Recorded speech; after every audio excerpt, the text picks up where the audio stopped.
পৃথিবী সৃষ্টি করার পরে পৃথিবী কাঁপে, আল্লাহ পাথর দিয়ে পেরেক মারলেন, পৃথিবী আর কাঁপে না। সুবহানাল্লাহ।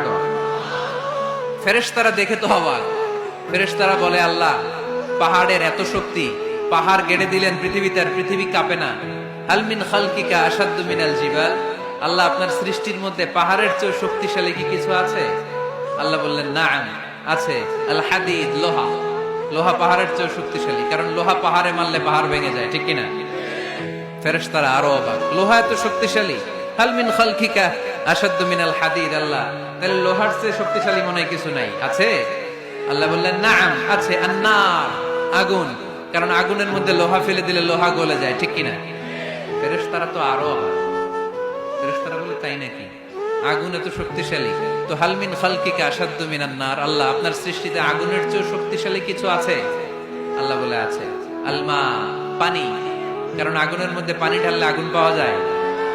ফেরেশতারা তো এবার আরো অবাক, পানি এত শক্তিশালী, ওই পানি ঘট ঘট ঘট ঘট করে আমরা খাই, এত শক্তিশালী আল্লাহ। হাল মিন খালকিকা আশাদ্দু মিনাল মা, আপনার সৃষ্টিকুলের মধ্যে পানির চাইতে শক্তিশালী কি কিছু আছে?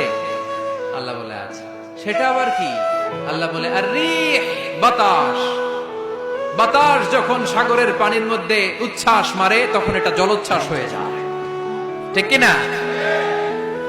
বাতাসের ধাক্কায় পানি জলোচ্ছ্বাস হয়ে এক জায়গা থেকে আরেক জায়গায় যায়। আল্লাহ বললেন, পানির চাইতেও শক্তিশালী সৃষ্টি আমার আছে, ওইটার নাম বাতাস। ফেরেশতারা অবাক হয়ে আবার জিজ্ঞেস করে, আল্লাহ আপনার সৃষ্টিকুলের মধ্যে বাতাসের চাইতেও শক্তিশালী কিছু আছে কিনা বলেন। আল্লাহ বললেন, আছে। বাতাসের চাইতেও শক্তিশালী হলো আমার আশরাফুল মাখলুকাত মানুষ। মানুষ শক্তিশালী, ওই মানুষ